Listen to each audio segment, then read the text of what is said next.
watching or listening to the Holistic Travel Nurse podcast. I have a new friend, and you're in Canada, I believe. Aren't you in Canada? Yes. I am. Yes. Across the border from the U.S. I'm on, and is it Natalie or how do you pronounce it? Right. Natalie. Okay, I just make sure because everyone might spell it one way but pronounce it a different way.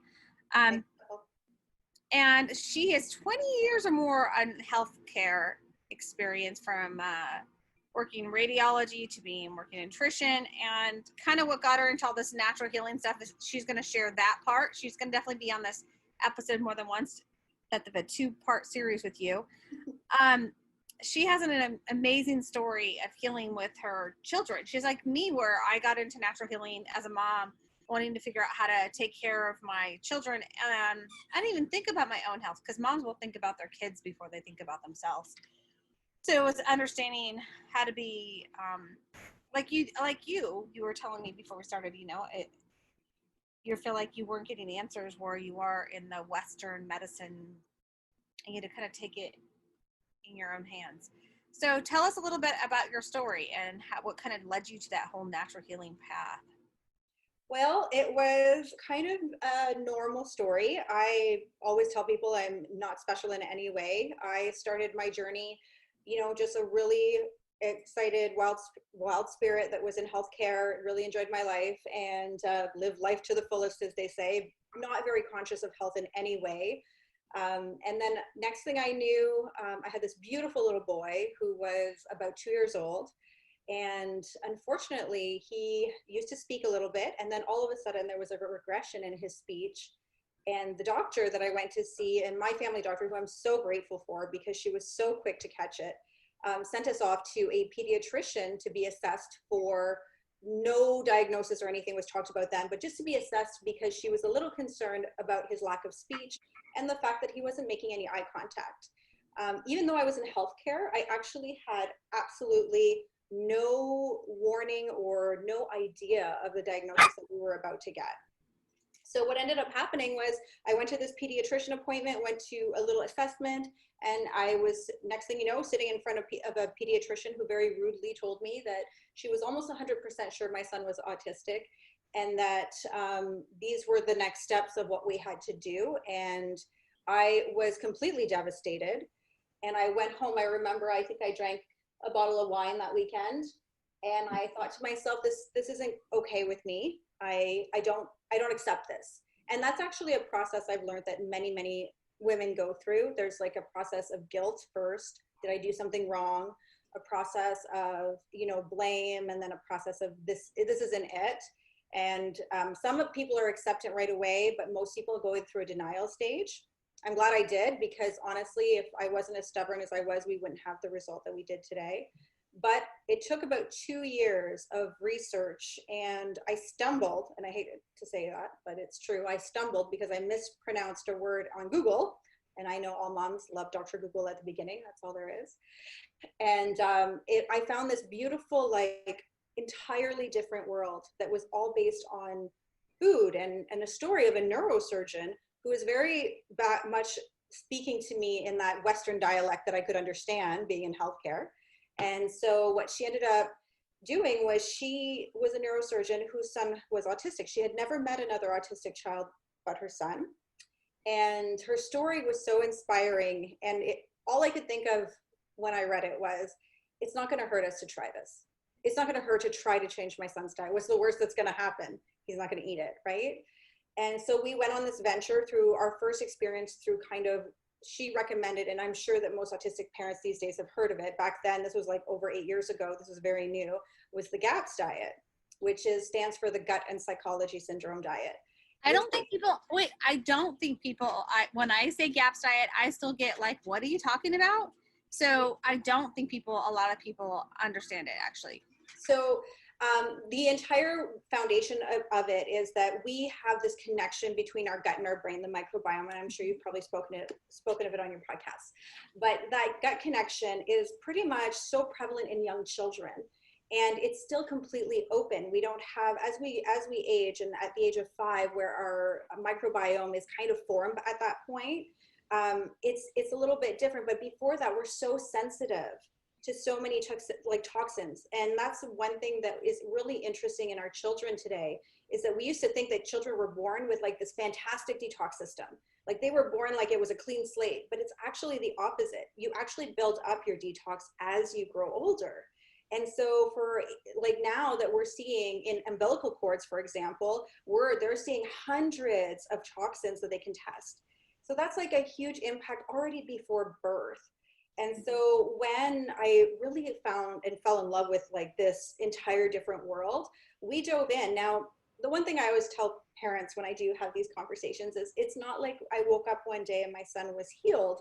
You know, my son and I, we went through this journey of 2 years where not only was I to learn what worked for us in the nutrition world, because as most parents know, all autistic children are picky. That is their one very common trait. They are very picky eaters. They tend to have very, very high preferences in what they choose. Like for example, when I wanted to start my son juicing juices, like fresh pressed juices, I had to be very strategic. And I didn't have someone to teach me at the time, but I knew that they're very visual, right? They're so sensory. So I remember the first time I gave him a juice, he pretty much gagged and almost threw it up. And that's another common trait with which parents don't realize is autistic children will oftentimes gag on their foods. And specific, they think it's textures or whatnot, but often it has to do with the saliva reacting to the actual foods that they're eating. So what I started doing was I made it simple. Like the GAPS diet was so strict that I didn't really follow it the way that she wrote it. I actually did it backwards because it goes in stages. And so the idea of it in total is it's an elimination diet. And so it's removing all the things that cause inflammation in the gut, even for adults, children. Adults can do this program for huge amounts of reasons, healing allergies and whatnot. And so when we kind of dove into this idea, I thought, okay, we're going to do this slowly and we're going to see what your body can take, the shifts. The thing was, my son was completely nonverbal. And so I had to learn with him through body language what was working and what wasn't. And there were months that we saw no changes. And slowly over time, we started to, get a word here, or we started to have eye contact more often, or mimicking. Like I remember when he started kind of mimicking things on television. For someone who doesn't share eye contact and basically lives in a bubble, these were moments where, parents are like, of autistic kids are rejoicing. Like we're celebrating every little win. But everything got pretty expedited once he was able to insert the bone broth. So if you've never heard of bone broth, that's a very big thing in the GAPS diet. And the idea of the bone broth is that it helps to bind to toxicity as it's coming out, and it just really acts like a slippery material that binds to it and allows it to through our poop, best way to say it, allows it to just excrete, which is great. And I remember the first time we gave him bone broth, he like gagged and gagged. But we went on this program, we stuck to it, and it did take 2 years. And it was 2 very long years. So I always tell parents, don't feel bad if you're not seeing things change, they will. And we have the most beautiful and happy ending to our story, right? Like my son, we started our program at around 4.5. By the time he was about 7.5, he was considered off of the spectrum completely. They never put the diagnosis on him. You would never know meeting him now that he ever went through this life that we did. And I wanted to say a little bit about my history. When I was pregnant with my son, I didn't know any better. We are in our 3rd generation of not knowing any better. And the things that I ate, the things that I put on my skin, and all the things that I exposed myself to definitely did have an impact on what happened. But not only that, we have to look at our genome from before. And like, I don't know about anybody else, but I remember good old corn syrup that we used to just like put on our pancakes. We look at things like that is marketed to our children. And it's no surprise. And it's hard with children because also once they're born, as soon as they're picky about a food, we tend to not try again. And so one thing that I've always asked, and I hate to throw McDonald's under the bus, but I have to, is like when I teach autistic parents or ask them questions, one of my first questions is which one of your children are always going to, like, do they love McDonald's? Are they obsessed with McDonald's? And every hand in the room will go up. And so these are really high inflammatory foods. And the thing with autistic children is that they're actually addicted to the foods that hurt them the most. And it is a journey, and there are so many tips and tricks that we could get into about how to slowly process it. But one of the best things that I can give you as an ex-autism mom is that right now, there are resources that I never had, and the resources are found in other mothers going through the process now. You can find them all over Instagram. You can find them now all over Facebook. And Yeah, the yeah. GAPS protocol is not just for children. If you literally, I've heard other aspects, and you don't even have to do a full GAPS. If you literally just added bone broth to every day, and I have some supplementations that have been just a game changer. You have a game changer in your health. It's not overnight. It takes time. Yeah, and people are, you got to understand, they purposely made all these foods that we love addicting, and that they're pretty hard sometimes to cut. Oh yeah, like something that's made in a lab that's going to stimulate your hippocampus to make you feel never full, like chips do. Absolutely, right? Like there was a lot of thought that went into this. Yeah. And like even McDonald's, like their specific, that's what really interests me is like their French fries alone, that crunch and the way that the exact amount of oils and the way that all that blends together was made in a lab to give that very stimulating thing of pleasure. And we're very pleasure driven collective.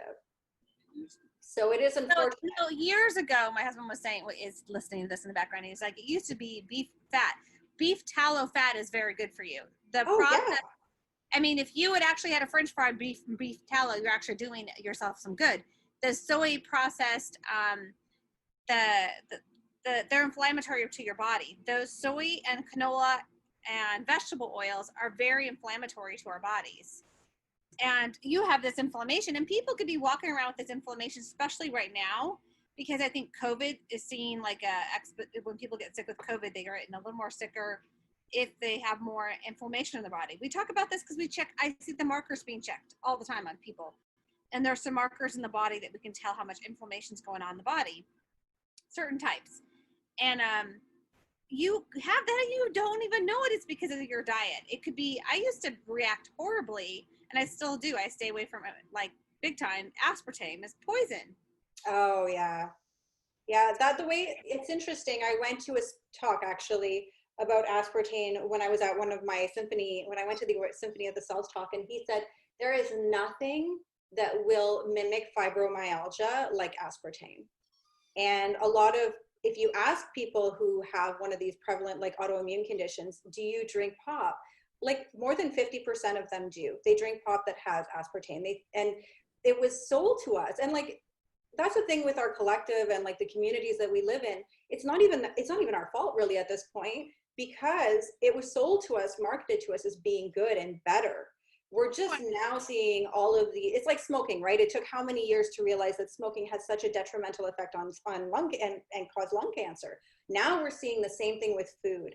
And we're just seeing that like, we're getting to the cusp of, okay, we're going to change now because we're seeing it's not good anymore. This is affecting our health. I think yes and no to that, because I think big food industries are trying their best in the US. I think it might be different in Canada, but they are doing their best to not tell us the truth and cover up shit, in my opinion. And that's actually super interesting. That's a super interesting conversation, because like your food guide, when you look at your food guide, is it still based on like heavily grained?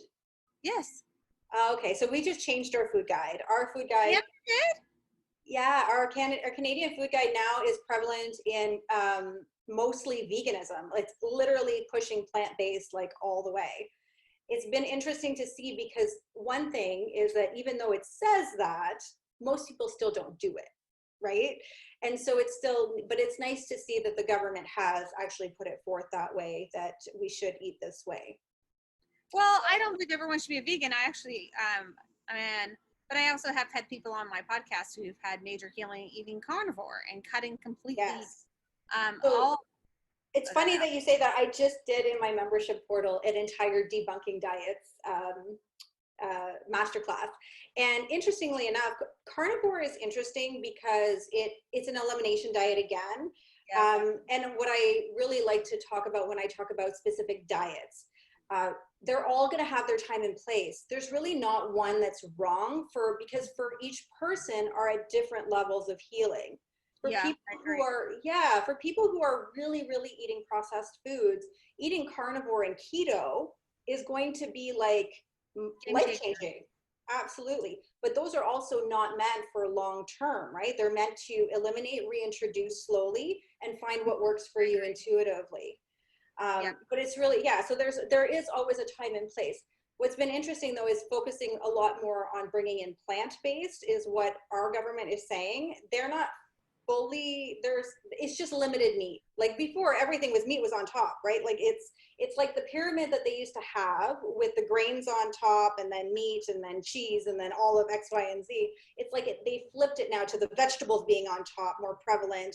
It's just interesting that what we used to think, like our food, specifically vegetables and fruits, right? When we look at our gardening and we look at how much we've destroyed the planet for it as well, we're looking at having to eat something like 12 servings of fruits and vegetables. Whereas like the old food guide that we had, or probably what you guys are still going by, is they used to say 2 to 3 or 3 to 4 was fine. But that's not even like you would have to eat salad and different varieties all day long to get the nutrient content that you would need. Yeah, so and there are other people that say, oh well, supplementation is as a waste of money. If it is whole food supplements, it is not a waste of money. And it took a lot of time for me to get, everyone's a little different too. I mean, my supplementation and what I take and what we take is really high. We really we supplement high in our house. And I feel so much better when I do so. Yes. So, and it's funny, it's interesting. So in our home, we supplement, 3 of us supplement and I juice. I don't supplement anymore. Well, I shouldn't say that. I alternate. So for a week on, I'll do a lot of juicing. But then I go through a ton of produce, right? And then for a week off, I'll supplement again. Are you juicing it yourself? Yes. I have a slow masticating juicer that I just got. Love it, by the way, if you ever want one. Those centrifugal, whatever they're called, Yeah. that is amazing. I do my own juices. And yeah, if you're juicing, then you really don't need to be supplementing it quite as much. But if you're living my crazy life or somebody else's, I mean, once you probably do. Yeah, if you're traveling all the time, I would be like holding on to my like LLVs. Like it's like nobody's business. We do that, and we do ancestral supplements. Okay. We do. I'm a big component for taking digestive enzymes. They're a game changer for people. They are. So, and that's interesting to say. So, 75% of our population right now is really, really has like, intestinal issues. Yep. Like, that's what they're saying. And so it's interesting how much just that one thing can make such an impact, and yet nobody knows about it. I know. And nobody knows that the combinations of foods that they eat matter. Oh my gosh, so much game changer. So much. Yeah, so I mean, like, and we live in a world, like, we live in Western culture here, like, where meat and potatoes was promoted for so long. It's really hard for men, especially, I hate to say it that way, to get out of that mindset where meat and potatoes, like, they literally cancel out each enzyme in your stomach. So that means you're not digesting your food for at least 8 hours. So it's just one of those things. Nutrition is tricky, but it also is simple when you're using whole foods ingredients. And I was like, my husband has such a hard time with it. And I used to tell him, you can still have them both. You can still have meat and potatoes. You just have to eat them at different times. So it's just one of those things that enzymes are a game changer for sure. And helping with the food. Yeah, I agree. Or interacting with foods that cause a ton of issues. And people don't have a leaky gut. Yeah, I agree. So now your son went from being almost diagnosed autism and he wasn't speaking at all. And you made a slow progression change. You worked on nutrition, and then what else did you incorporate to helping with this healing? So honestly, the whole chain of events, we started on the Gaps. We were probably on Gaps for about a year and a half when essential oils and their supplements were not even really introduced to me. I actually can't say that someone sampled me an oil. I am a research girl, and I live in a town that barely anybody even knew what essential oils were. So I found 2 companies that were selling essential oils that were similar and of the similar quality, we'll say. And what really won me, I ended up going with doTERRA at the time because, number one, they had the largest rights to frankincense done ethically, and that's the one I wanted. And secondly, they also were priced a little bit better. And thirdly, the way that they acquired their oils was really, really interesting to me. And when I found out about their Cohen's impact sourcing model and I was researching it on my own, I just really aligned with that. And so that's what I did. I found one girl in my town that was that had some oils, wasn't using them a lot, and she was a coworker of mine. And so I signed up under her, and then the rest was history. I fell in love with them. And what really changed for us, like we were using Intune all the time on my son to help. That's an oil for concentration, because in my mind as a parent, I was like, well, he's starting to mimic other people now. We were at the point where he was starting to speak just a little bit. I thought, what if, you know, this works? So we did. And then and I used to supplement my son. This was one thing with the GAPS diet is it didn't talk so much about supplements, but I knew about omegas. I knew about fish oils at this point. I knew how important, and I had found maybe 2 mothers who were going through the GAPS protocol that had recipe blogs. And I like fell in love with what they put out there because they were my only resource. And a lot of them were doing some of these things. So, I mean, I used to supplement my son. It used to cost me roughly around $300 a month for sure. And there was a month that just wasn't going to happen. Something happened, as it does in, you know, anybody's life.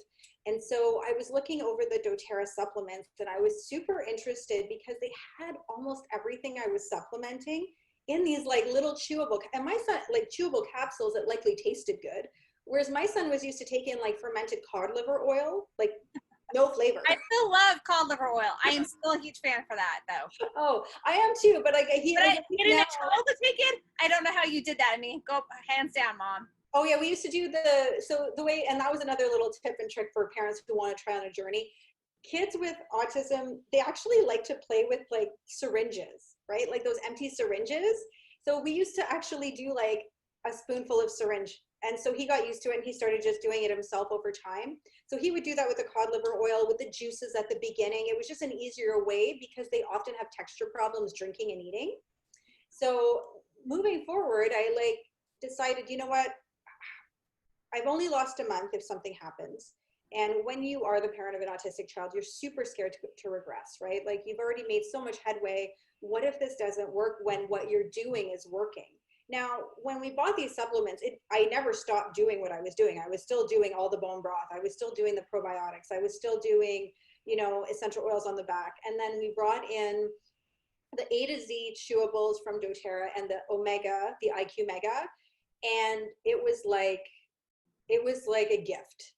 It was like by the next week, there was a sentence that came out of his mouth, and then everything. And then within 6 months, he was like, and that's just like amazing when you really see the power of a whole food supplement that's truly like made that well.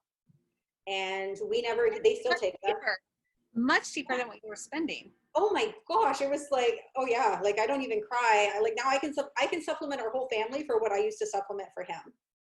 And that's been amazing to us, right? Like that's been a huge gift. And that's why one of the reasons why doTERRA became like, when I started seeing the changes, I just had no problem sharing doTERRA as much as I have.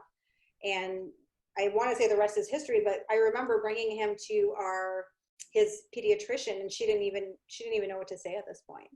She just said, I guess we were wrong.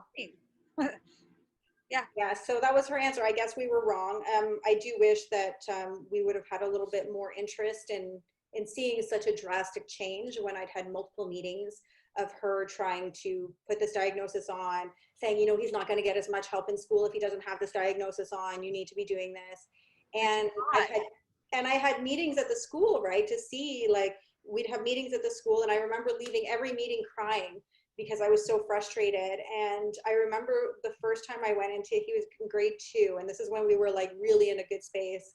And the teacher brought me in for his just parent teacher meeting, and everything was like on point. She's like, well, he's having a bit of a hard time with this, but we're doing this, and that's fine. And I said, and I left there like just so like joyful. I was like, this is what it's supposed to be like. And I know it kind of is a responsibility for us who have those kinds of results to share, to talk about it, to say that there is hope, that your life doesn't have to be what you think it's going to be, that 91% of children with autism, when you remove gluten and casein, they actually see improvements in behavior. And so, yeah, gluten in the brain, if you've not read Brain Grain, or is it Brain Grain by Dr. Perlmutter? I haven't read it, but I will look Oh, into it for it's sure. very, very good. And I mean, he pretty much links it to Alzheimer's. Now, I've been able to add some gluten back in my diet, but I got to be careful with it. Yes, I'm noticing. So every time, so I run a monthly or a quarterly detox, and every time that I do the elimination portion, so on week 2, we take out gluten and dairy, I notice such a huge impact when I reintroduce it. And every single time it gets worse and worse and worse. So I'm the only gluten that I tend to be okay with at this time is like Ezekiel bread. Anything that's sprouted tends to Yeah. not affect my Yeah. stomach. So that's exactly it. I had no problem. I ate sprouted bread. Actually, that's what I ate because that's grain where it's supposed to be and how it's supposed to be treated and in a way that it's supposed to be treated and not GMO'd. So I usually can tolerate this better. In my days, it's like a couple days later sometimes. I find that the digestive enzymes, and then there's a new supplement that's been really helpful for me. There's another supplement added in that has helped so much with the gluten intolerance. Oh yeah, what's it called? Colostrum. Okay, yeah. No, I've heard that. I've heard that it's been so beneficial, right? I've heard a lot about that too. I added it in because I wanted another thing to boost my immune system. I didn't expect it to help so much with my gut. And I was like, well, that's just an added benefit because I know how it helps with IgA and IgA and IgE in your immune system complex. And that's why I was like, oh, well, let's try it, you know? I know, especially with where we work, right? Like that's Exactly what I was anything. thinking. So I was like, well, I've been messing with so many different type of things and keeping my immune system strong because I'm like, oh, this N95 mask that I'm reusing over and over and over again is going to protect me from getting sick. And then I go, am I going to get paid if I get really, because I mean, I've seen both extremes of COVID. I've seen people very, very sick, and I've seen people that get it and barely get sick, and they're barely No, sick. it's mind blowing. Yeah, you don't know. And I've also, we researched a little bit about the blood type and some people's blood types. And there's an article out there that's really good about the blood types and more complications of the blood type. And I don't know my blood type. I don't know if you know yours. How do you not know your blood type? Okay, because I can't donate. And so I had Hep A as a child. Okay. Dogs are all over me. And so I literally cannot donate. Aw. So I'm O negative. Oh, so then you're yeah, I'm the lucky one. But see, my dad is A. So I'm not thinking just for me. I'm thinking about my 70-year-old parents and what would I put my 70-year-old parents on? Because they ask me. I'm their health coach. I'm like, get the emails. Hey, this is what is going on with my body. I don't care what's going on with my parents' body. I get the phone calls, right? Especially now as they're getting older, you know, I mean, whatever. And then it took my mom a long time to get into the oils. And now, like, she texted me that day. She's like, it took me a long time, but I really love my oils, you know? It took her a long time. And I'm a component for anything taken care of naturally. If we can take care of it naturally, then that's fine. Actually, the other day, because I'm dealing with the tattoo issue, I actually took a Tylenol and felt worse. And I'm like, you know why I felt worse? I gave my liver too much to do. And never take that. And it was a bigger dose too. It was like 250 milligrams of, I know that seems like no big dose for an adult. But when you don't take it, oh yeah, no, I totally get it. I had the flu and I had a high fever. So I took Advil and I was using my oils, but at work, at the hospital here, we're not allowed. And I went to work and I was so sick and I was like, I just can't take Advil anymore. I just can't do it. I think what we've cleaned up our lifestyle so much, and we add something to our life. I was telling somebody the other day, I'm like, I know the chemicals that cause me issues, and the chemicals that I need to stay away from. A lot of them not in the food, but in some in foods. But then just some of the other chemicals that we're just being so exposed to. It is, and that was actually one of the biggest pieces to our help with autism too, was that we took out so much cleaner, so much laundry detergent. When I really broke down the fact that we literally have laundry detergent on our bodies like 90% of the day, other than when we're in the shower, because even when we're in bed, if we're naked, it's on our sheets. And I started thinking about, wow, like we really are constantly using and touching this. And most people will always go for that laundry room smell, right? They want the Gain, they want the Tide, they want that super prevalent smell. And fragrance is one of the other chemicals that really impacts, you know, detoxification, so it makes it so poor. So well, you know, that was me as a parent, that for years that my kid had respiratory issues, and it was those things that were triggering and causing her issues. And we never, not one physician, not one, over, I don't know, a 10-year period, one physician brought that up. What are your household products? Are your artificial fragrances? Because they're so damn toxic. They are. And you know what's funny is, like, I used to have Scentsy, or like those pucks that smell, all over my home. And I used to have this like post-nasal drip for like years and years, never. And like my father just always said, well, it's just part of our family lineage. And then I got allergy tested. I know, right? I got allergy tested, and sure enough, fragrance was, I was like, it was a score of 1 to 4, and it was a 3, and 4 being the highest. So as soon as we took those things out, that nasal drip went away.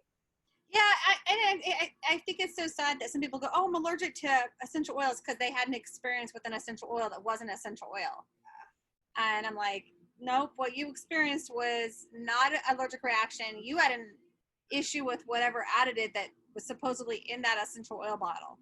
And I think that's really sad with the marketing. You just, if people think that they're just going to go cut corners and not go with a company like doTERRA, they're not getting anything that's going to do anything good. It is. It actually makes such a difference. And it's funny because when I had first started on my journey with autism too, someone had mentioned oils, and I had just gone to the store, and I think I bought like $50 worth of oils. And like, it's funny because as soon as I started experiencing doTERRA, those all went to the back cupboard when I found out what was in them. When I finally went, like, I bought essential oils from doTERRA, started my journey, and I had never even been to a class.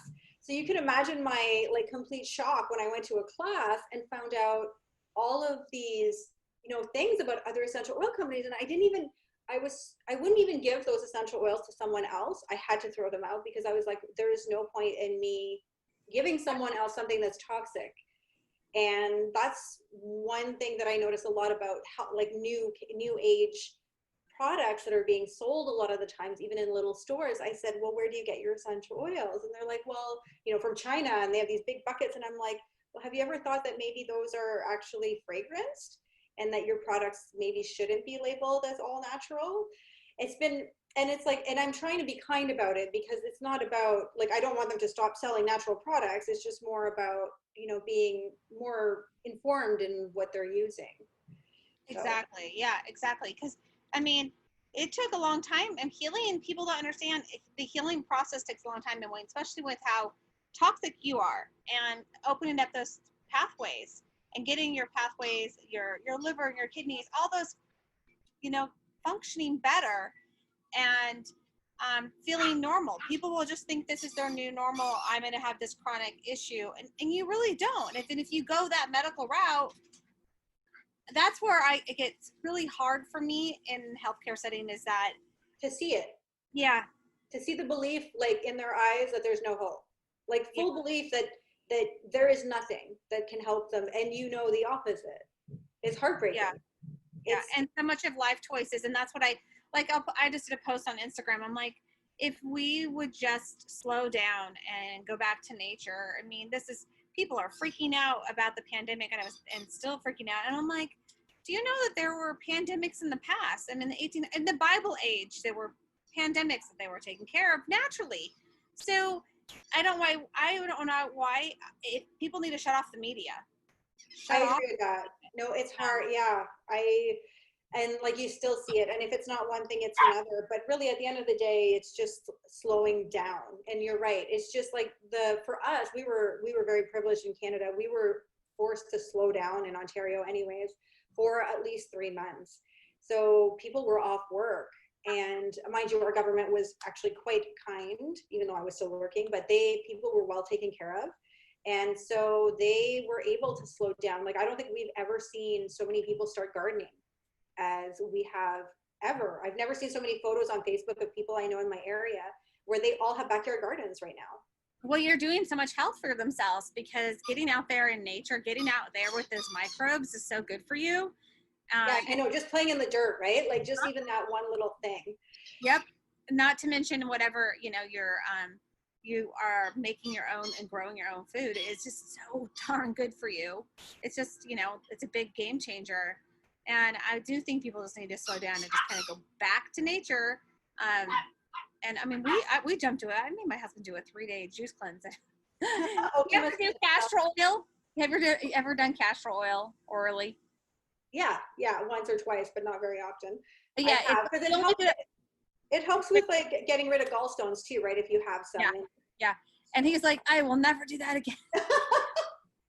Well, that's how they used to induce labor. I know.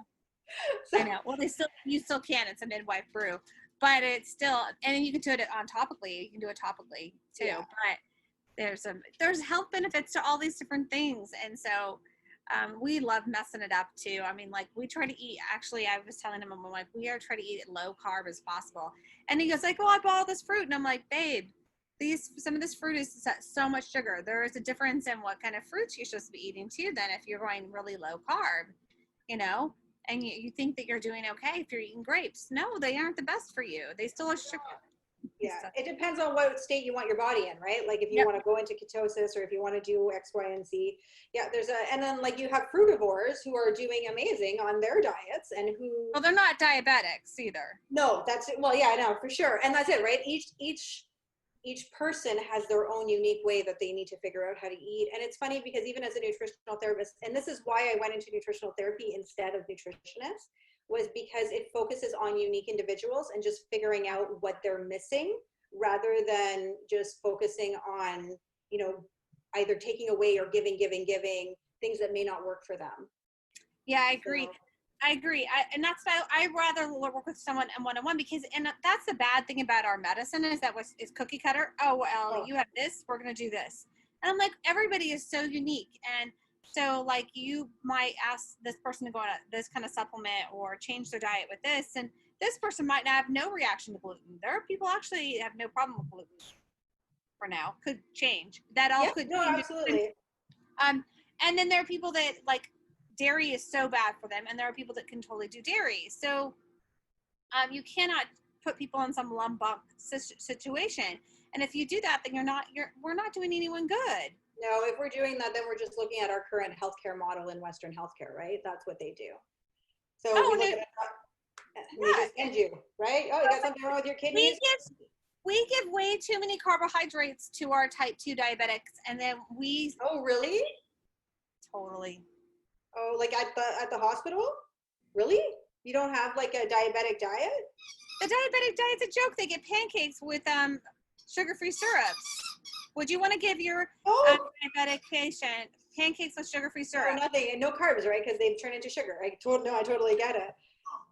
My husband's in the background. Oh, that's okay. It doesn't matter. So it doesn't matter. Sugar's a sugar. Your body doesn't know the difference between the white bread and fruit. It doesn't know the difference between the bagel and the donut. It's still going to be broken down to sugar. That's right.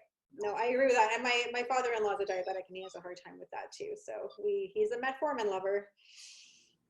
Yeah. So I get frustrated with that. And I'm like, because that is big medicine, big food industry is all behind that. The hospital food we feed people is ridiculously unhealthy. It's so gross. They don't get anything natural. I mean, if I thought, oh my God, if someone would take some of the ICU patients and give them fresh juice through a little thing, what would we actually see happen? Or if we actually gave them bone broth directly in with their little tube, instead of this little prepaid little. Oh, I know. This non-natural. Yes, we know exactly what the chemicals are in that and the proteins we're giving them. But what does your body know? What if we gave it something all natural? What it would respond to compared to something that is so unnatural? Oh, it's a different ballgame. Like phytochemicals and phytonutrients are something that everybody needs in some form or other. Exactly. And it's not that they would do that because there's a lot of money in doing it. And even nutritionists would be, some of them, I've heard nutritionists in the hospital give poor advice to diabetics that they can eat whatever they want and just, oh my gosh, stupidity. It's best. Wow. And I'm like, no one promoting a low carb. I'll educate anybody. I'm like, listen, you can prevent so much disease process. And there are people that are not just diabetic, but they're pre-diabetic and they're insulin resistant and they don't even know that. It's because of their lifestyle has been so based with such high carbohydrates and fast acting carbohydrates. Like you said, corn syrup is so toxic. It's so toxic. Yeah, so that was one thing about it. And the thing with corn syrup, like high fructose corn syrup especially, the fact that it's in all bread, and most autistic children test so high in mercury. Well, 75%, yeah, they do. And 75% of the corn that they use for those solutions is dipped in a mercury-based solution. Shut up. It is, yeah. So you can actually Google like a lot of the products that have the ones with mercury dip. They actually like Bear Paws, all of those things that they feed kids, right? So it has a half-life of about 30 years in your brain. So neurotoxins right there. Like, so oftentimes kids with autism and adults too, right? They're addicted to white bread. They're like, well, I can't give up white bread. There's no way. But really they're addicted to it because of this. It's a neurotoxin that's just constantly giving you that flavoring, that need. And it takes 30 years if you're not actively trying to get it out. So, oh my gosh. Yeah, it's a big deal. It is a big deal. And people don't understand that, heavy metals will eventually, mercury is one of them that works directly in the brain, and a developing brain. That's probably. On top of that, and then you have all of the vaccines that they have to go for. And then we have Yeah, so that's one thing. Like, I get all these questions often about vaccines and autistic kids. That's probably one of my first questions. Do I think that the vaccine caused my son's autism? And I always say no. I think that it definitely had an impact on his microbiome that was negative. But I do think that it's important to realize that there are protocols you can do before vaccination and after vaccination that will help to prepare the body and really save the body. I mean, nobody wants polio, right? But I also think that now that we're social distancing more, I think that maybe people could hold off on needing to vaccine a whole bunch at the same time. That's just I wouldn't do it on a child. They didn't do that with my kids, and now they are, and I'm like, God, they just had that big lawsuit, right? That young girl, first time ever, she had all her vaccines at once and developed autism the next day or within a week. She just won more than $20 million for her care for the rest of her life. Was that in U.S. or Canada? In U.S.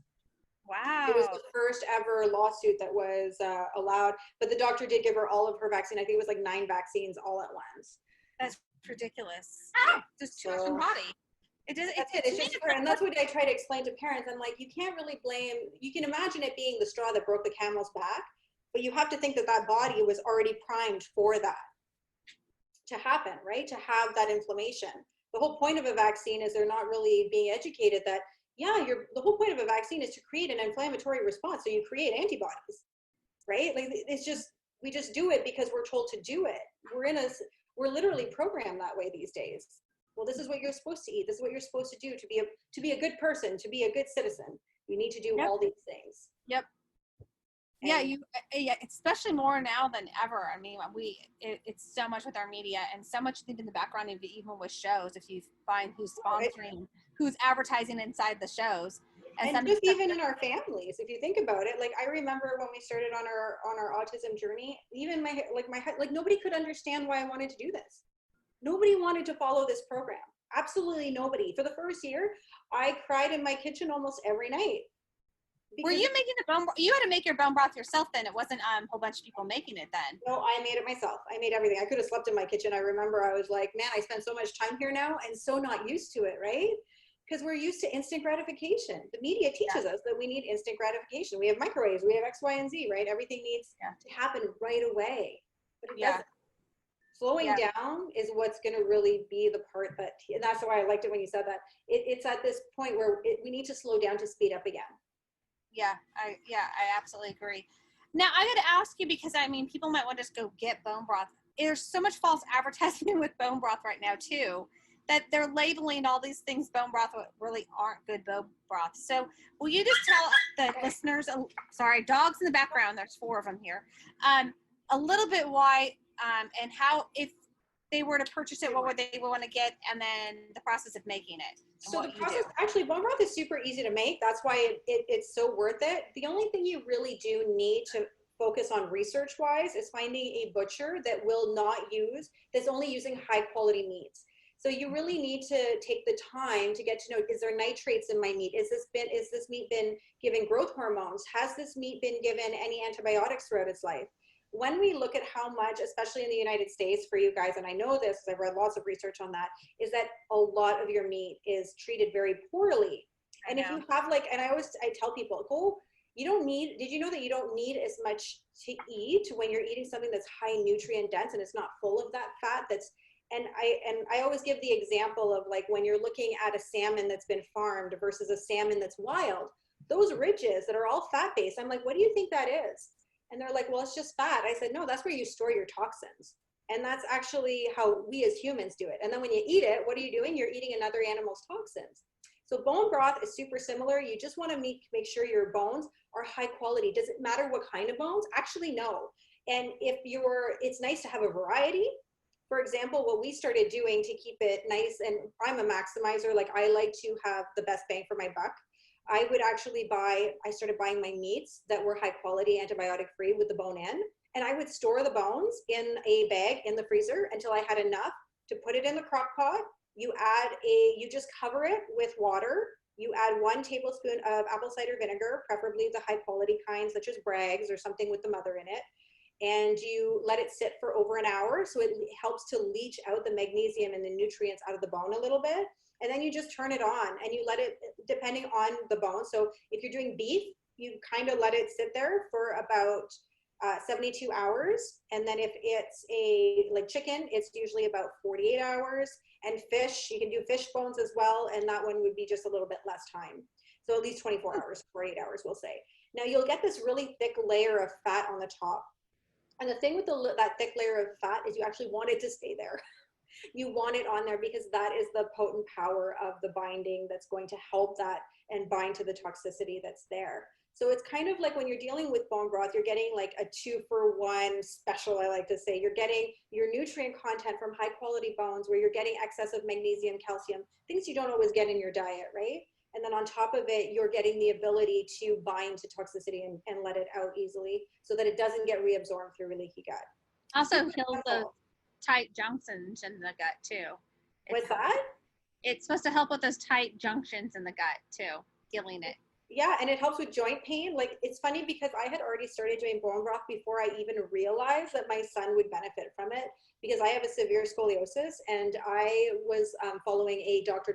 Lau. He's a chiropractor, and he said, bring in bone broth, and it was amazing, like the impact on my pain, right? It was helping relieve because it gives that squishiness to your joints that you need that are so reduced oftentimes in scoliosis or arthritis or whatnot. So now, what do you think about the powdered forms of bone broth out there, the collagen tablets and collagen powders? So collagen and bone broth, I feel, are very different. I've seen the bone broth powders.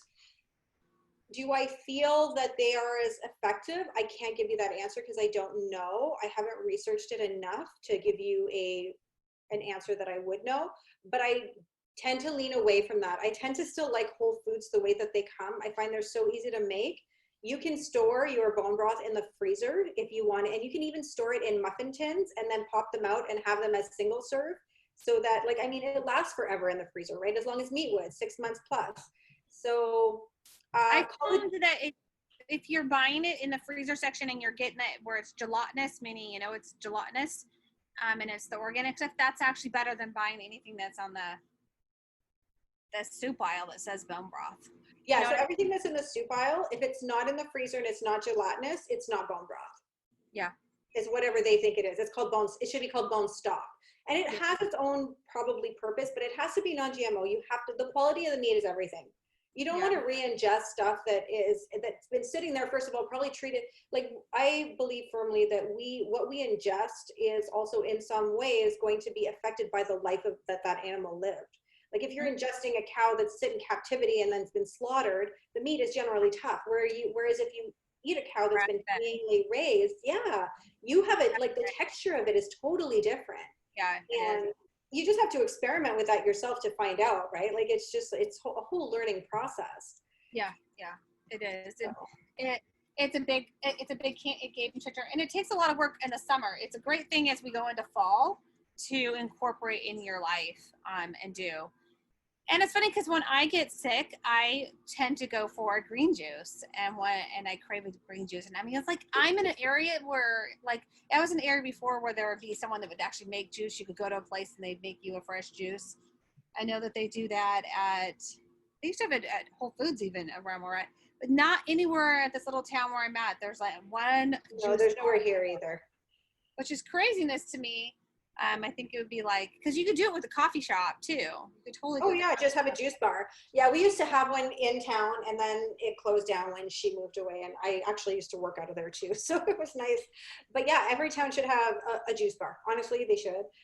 There's nothing that's going to like kind of shock the system in a good way than like really high nutrient content. because your body has to do nothing to get those nutrients. It doesn't have to digest it. It's all already liquid, and so it's so easily absorbed.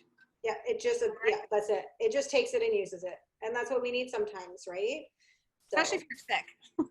yes, I know. I have like a list of things that I juice when I'm sick too. And it's funny because I got really sick in January, and we were pretty sure that we possibly got sick with COVID because it's been around for so long. And at the time we didn't know that, but we were so sick. And the first thing I was posting was like me putting out like all these different juices that I was going to do. And it was, yeah, like it helped. I was probably between the adults, the least sick of us. And of course my kids like recovered in 2 seconds, but. Yeah. I always tell everyone, I'm like, gosh, it's so nutrient. It's so amazing for your body. And I know, especially if someone's doing keto, you can go back into ketosis pretty well. I know that there's benefits for some people to stay in ketosis. there are some people that stay in ketosis for a long time for to keep from seizures. There's lots of reasons that people will live in. That diet was one of the first diet like where they correlated food and seizures before, right? For kids. I remember I read when I was going through autism at the beginning, when I heard about the first keto diet, where unfortunately the keto diet of today is not exactly the keto diet of back then, with all these variations of dairy and cheese in it. But the original keto diet was so beneficial for children with. What do you mean the original? Meaning it was just mostly. So the first man who ever did the keto diet, he actually pretty much only ate seeds and nuts and vegetables. He actually didn't have meat in it, his diet. He didn't have dairy. None of those things were part of the diet in the original form. And it's as it kind of evolved, which then they saw that you could stay in ketosis with having many of this. But in my opinion, cream cheese is cream cheese, and it is a chemical processing and really just shouldn't be, but yet it's okay on the keto diet. So it just depends on who's doing the keto diet, the way that they're doing it. And if they're doing it a way that is still removing chemistry, right, and still doing whole foods, then you're probably doing it right. Whereas if you're fasting, if you're doing some intermittent fasting, you're hopefully going into ketosis as you're supposed to be anyways. Yeah, that's true. I am not a big fan of the keto diet. I'm not going to lie. That's just one of my things. I think it has a really good time and place. Like I say, to everyone has a time and place. I think it's great for diabetics when they're starting to learn about how to eat for themselves. I think it's kind of similar to the carnivore, where it's about eliminating and then healing. But then it's also like the gaps, not meant for a forever. It's not a forever deal. It's about finding your way through whole foods and finding what's going to work for you after that, depending on circumstance, of course. Exactly.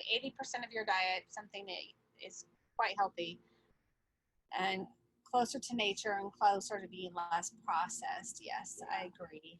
But I still think that even in this day and age, that I would love to go down the aisle and mark, please don't buy canola oil, please don't buy coconut oil. Put a big sticker. Soybean oil, vegetable oil, don't buy it. And then, you don't need. In my oil classes, I say stuff like that too. I'm like, so when you use a carrier oil, just, use the good oils. You should know what they are. Just stay away from the deep frying oils that you shouldn't be using. But you can deep fry in coconut oil. Technically, you could. Yeah, avocado oil probably being the best, right? Because it has a high smoke point. But absolutely, you don't have to lose or not be able to eat certain things if you do it right. Yeah. There's a new book I'm reading right now, and her whole toxic thing is that everybody's fats that are in their body, what is it made of? And she thinks that the cells in the body, they have a lipid soluble. They're made with those, if they've been in the standard American diet, those are made with the bad fats. and those cause Yeah. problems. And I was like, And that's oh, why, that makes well, sense. it is. And when people detox from that, that's why there's so much die-off, or that's layman's term for having their toxins released, the fat cells Yeah, shrinking. I guess. And it is like, it's right. It's so hard for them. And it is, that's what we hold on to. We hold on to whatever our body tries to protect us. It loves us. And so fat cells, like this, the very poor relationship that we have with our fat cells is actually, really, we need to kind of change it and say, thank you. Thank you for trying to protect me. Now it's my turn to help you get rid of this, Yeah. right? This bad fat, this back toxicity. But it's true. Yeah. Yeah. Yeah. And like people will have like say this keto rash. Well, if they're dumping a whole bunch and if they're actually using it and the body's using a whole bunch of their own fat, that fat has full of toxins, because you're right. And I mean, another book I read that there are some toxins that are out there now that we can't even eliminate completely. They just store in our fat cells. You see them in autopsies and things because our body literally just don't even know how to eliminate them. So they just store them in the fat cells. Yeah. And we don't know. And that's it. They don't, like, our body is such an efficient machine, but if it's so poisonous to us that it doesn't know that it's going to harm us, our body automatically keeps it. It's just such and that's what's happening a lot in pesticide and herbicide research, right? Why are those things hanging around? And yet we've all been exposed to so many, not so much our younger generation now, because so many of them have become illegal, but like in this generation, In Canada, you have more of them, and we still in the U.S. have some herbicides and pesticides that should not be allowed. Yes, I know that. In Canada, you guys, your government thankfully is taking better care of you that way. They're trying. They're getting there. It's a process. They used to have all those things too, though, and I'm noticing that they're starting to really look at the UK's version, because the UK is a lot stricter than all of us. And seeing how their health models are and seeing how they're not as sick, and they can go through a lot of different types of illnesses and react differently, right? Yeah. So it's been kind of, it's been good. I did my program through the UK, and I was really happy with the research that they had out there. So. Yeah, I did my advanced aromatherapy certification through a UK program also for my certification. And I love doing more. Like there are so many other certifications. I mean, I could spend the money and do it because I'm a geek and I'll read books like crazy. But I love actually just getting with people and going, you know what, and giving people that sense that, hey, there is hope for you. And you don't have to follow this norm and this guideline. And you don't, a drug is not a solve. It's not the fix all. Actually, it will make things worse in some situations. That's right. And that's it's a Band-Aid that creates a complete circle of constant need, right? Because then your liver gets something, and then you need a drug for your liver, and then that does something. And it's like this, I know, when I worked in bone density, we have to go through med lists because we see the impact of drugs on the body, right? Because we have to go through all these med lists. And when you look at how many people are on the same medication, with such like no reason. I don't want to say no reason, that's not true, but like for the minor reason that could be addressed easily with maybe like just a bit of education on nutrition, it blows my mind. Yep, that's what I'm saying. We don't, and I also don't think that we make the doctors be God still, in a sense, and we really like, no, you know what, they have one job and they have way too of a hard job, and it is your job to figure out what's best for your health. And if you got to take ownership of your own health, that's what I always tell and preach. I'm like, you have to step it up to take ownership of your own health and not just believe in one physician. If you have major issue going on, like I had to have surgery, do you want to go see one more surgeon and just go, oh, that's the surgeon?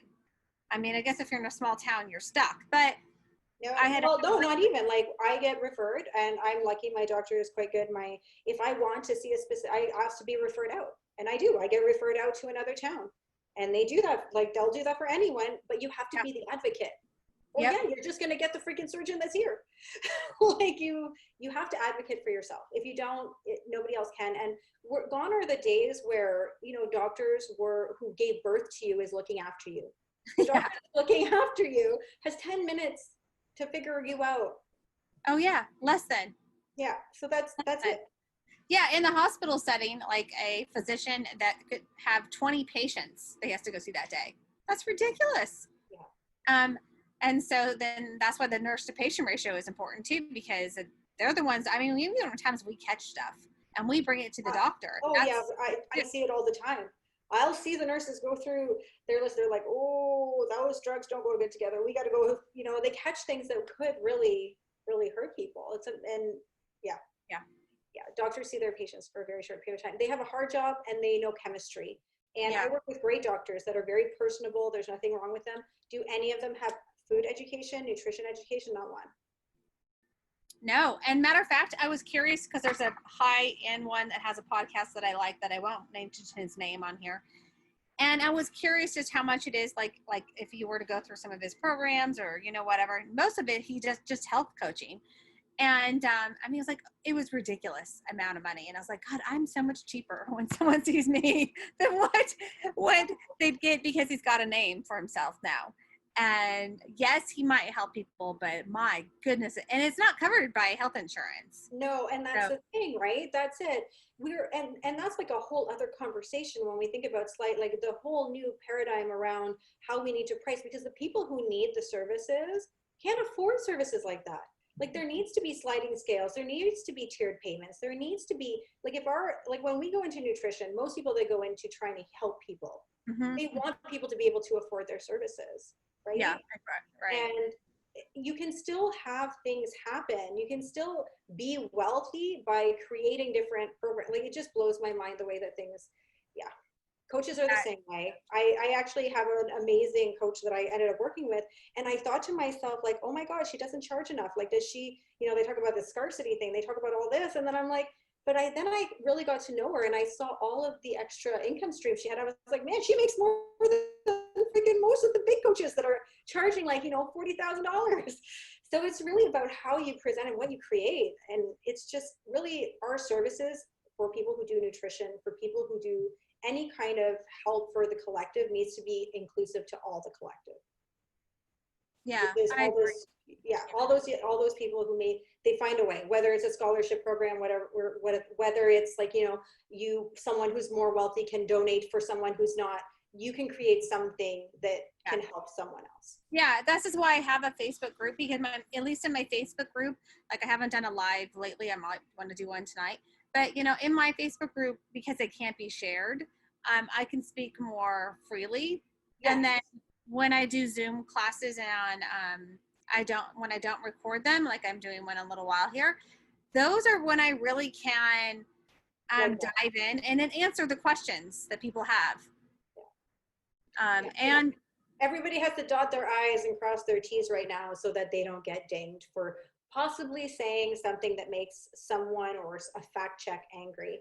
And, the whole point of how we grow is a humanity and our collective is to question the norms. Exactly. And those things have to happen. Yeah. It's the only way to move forward. And if you didn't, where would you be right now with your child? If you didn't be that mom, where would you be? It's exactly right. When I saw him hang a Christmas ornament on a tree, I cried one day because I was like, if I hadn't just been that person that there's nothing special about me, but if I hadn't just been said, no, I don't accept this. I'm not okay with this. If I hadn't questioned everything, you're right. Some days I don't even want to think about it. Yeah, it's that dramatic though, but it's that dramatic that you can take what's the stuff that you've been through, like what I've been through with my own kid, and go, you know what, there's hope for you. Please don't think that you're alone in this and that. It's just that this is just the way it is. This is the way I was born. Like you said, I just had this postnasal drip. I just get headaches. I just get migraines. That's just who I am. No, my parents did, so their parents did, and so I do too. But you know what it is that just because you're born with and that's how they say it, your epigenetics, right? Just because you're born with this predisposition is not locked in stone, and you can change it. The only thing that locks it in is the fact that you had to live the lifestyle that your parents lived for that short period of time. You can still change it whenever you want. Yep. So. Well, I just loved having you on. I think that you should come on again and we can talk detox, because I mean, it's such a topic that people need to understand. And it's so important to be taught to have a very good functioning liver and a very good functioning kidneys. Actually, people can walk around with fatty liver disease and have no ideas that they have fatty liver. And the correlation to having fatty liver and getting sick with COVID makes it even worse, or having fatty liver, you get all these other possible complications and people don't know. You have to be walking around with and they don't even, but they don't, and what's told after when they find out is they're not told how easy it really is to recalibrate the body. They think that there's, and that the bad thing is, yes, they are told, oh, you're just that way, and we don't know why you have fatty liver. There are doctors that will say that, and we're sorry you have that. Maybe you got to change your diet some, eat more vegetables, which is stupid. But which ones?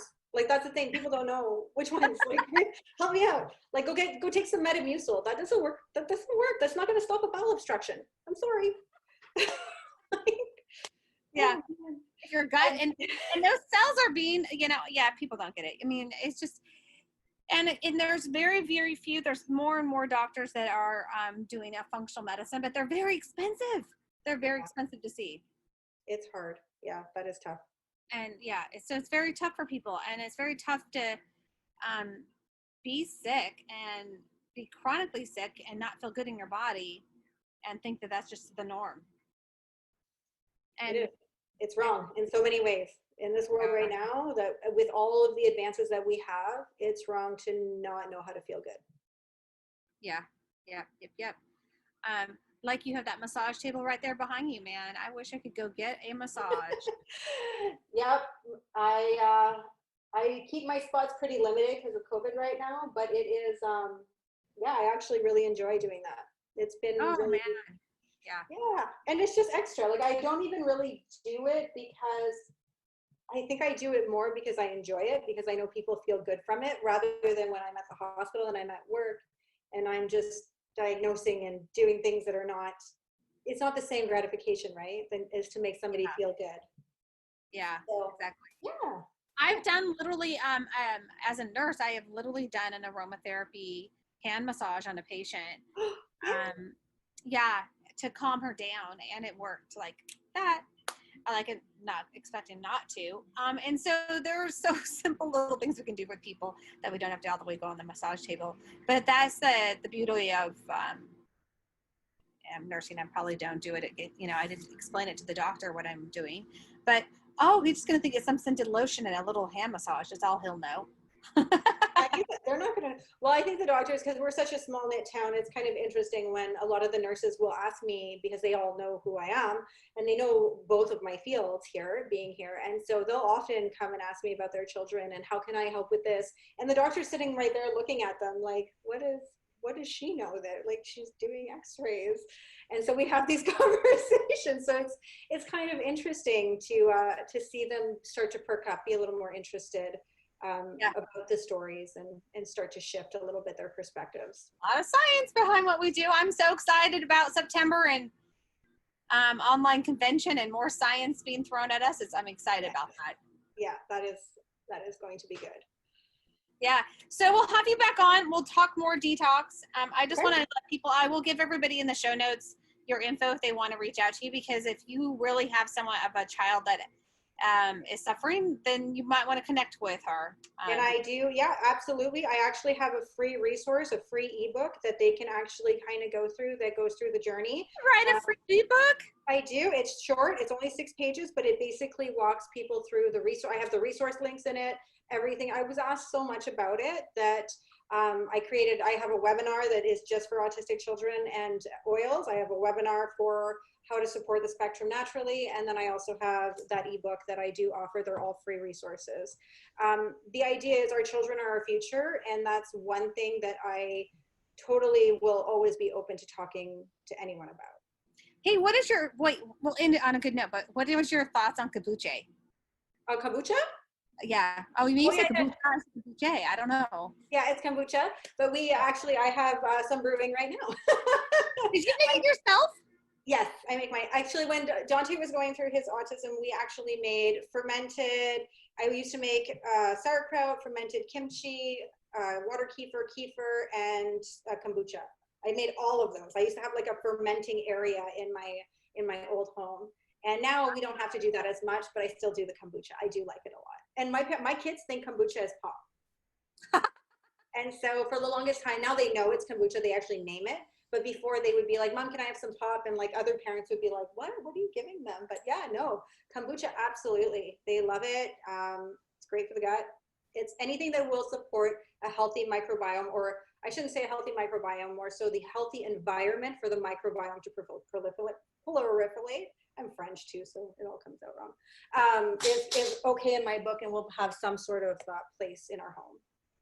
So we've awesome. I literally just brought someone to work. They're like, didn't even know what it was. And I'm like, so they're from the Philippines. And so they're like, oh, we do something like this in the Philippines. I'm like, yeah, this stuff's amazing. Really good for you.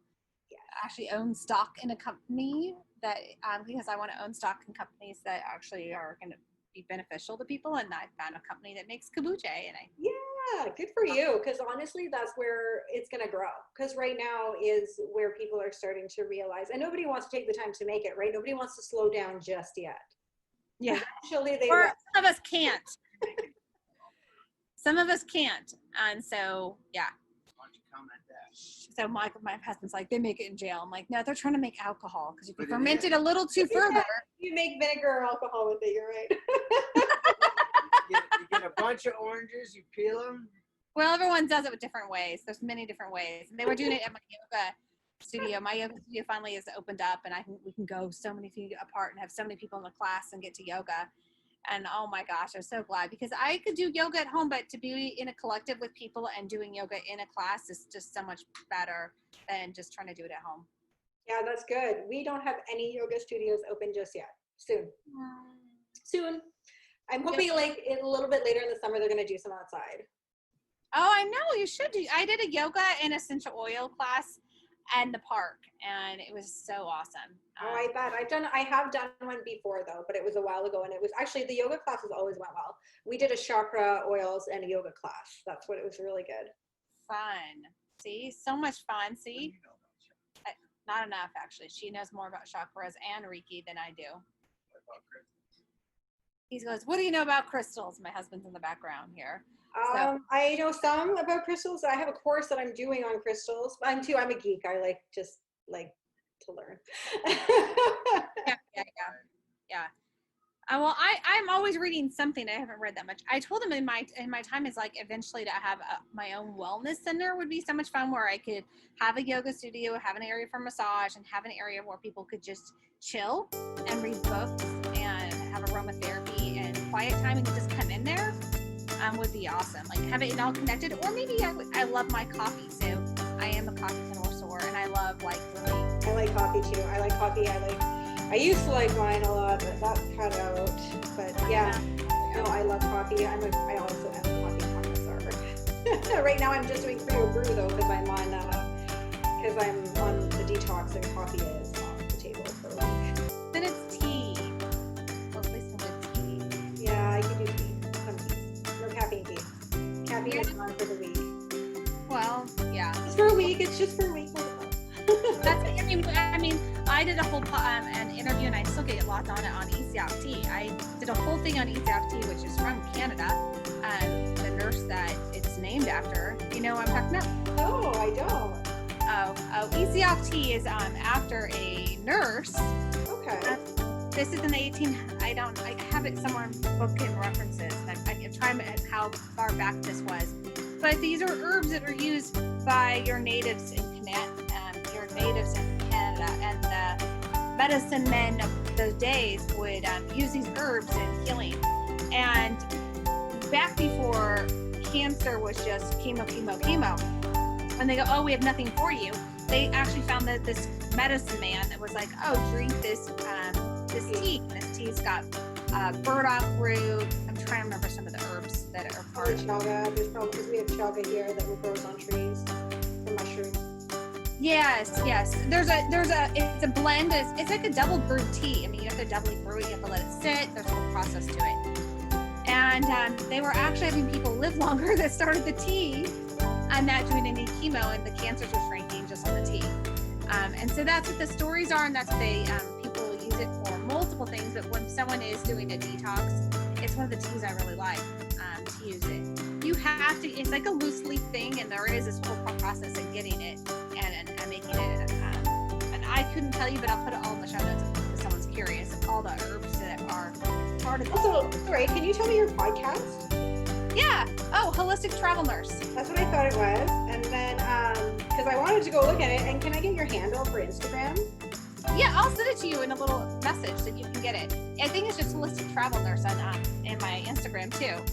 I kind of looked for that and it didn't come up. Yeah, I'll send you. Sometimes I am not that technical and I'm still doing this.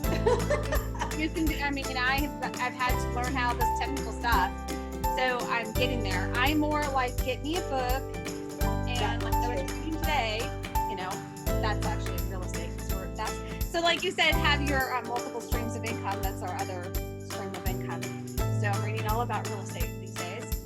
And in my health books, I have my health books. Health books are really easy for me. When it's some other business book or like this book, it's actually harder for me. I'm like, oh, this is harder. And a health book or a well-written medical book is very easy for me to like, oh yeah, you know, get the gist of it. Sometimes I'm like this massive skim reader from all the collagen that we're just trying to get the meat out of what they're trying to say.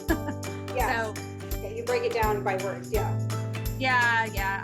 I will just skip words and just, well, you know, I'll be that fast reader like you used to do in college, where you just try to get I just try to get the meaning, and sometimes people are wordy. I'm like, gosh, this is so wordy. Such a long story to like cut to the chase. You want to just get to the point. Yeah, and I plan to write a book in time, but I want to write one from my nursing perspective, and then I thought I'd write something I don't know where else, but I have like a compiulation of stories from working in healthcare for so many years that just need to be come down out on paper somehow. And I've said some of the stories here on the podcast so people hear, you know, some of the stories back and forth, because it's just so many years of taking care of people and seeing and experiencing stuff that I think it'd be like that. You know, have you ever read The Chicken for the Soup? Yeah. It would be like that kind of stories, but in a healthcare setting. So these touching ones, and then these really hilarious ones, like people actually said this or did this. Yes, we all have those. Especially when they were like, I didn't think that was possible to do. You just like made a new. Oh yeah, You way to injure yourself. Exactly. Like you look at images of people like on the screen, and I was funny because I have a friend who's like in the ER. She was a charge nurse in the ER, and they did an X-ray, and literally the gun's right here. They didn't get the gun out of the paper, and I'm like, you can see it on X-ray. You didn't get that they're packaged. I know, right? They're like, okay, because they're like, oh, make sure you take off all their weapons if they're going to go back to radiology or whatever. And clearly, there was We see lots of interesting things, for sure. And so you like, well, yeah, people do the weirdest things to themselves. They do. That whole story on wherever Netflix or wherever that is like, that's so true. It's like crazy. I mean, I got a tattoo. That's why this is this way, and there was a little bit of red ink that I wanted it purple, but I think she was trying to shade it out to the purple and add a little red ink, which red ink, just like the red ink in all the food, it's not good for you. Same thing with the guy. I reacted to it. Yeah. I have to go cook for my family. Yeah. Sorry, they're like walking here. They're like, I can hear them like trying like to wiggle the door handle. Yes, I can't believe.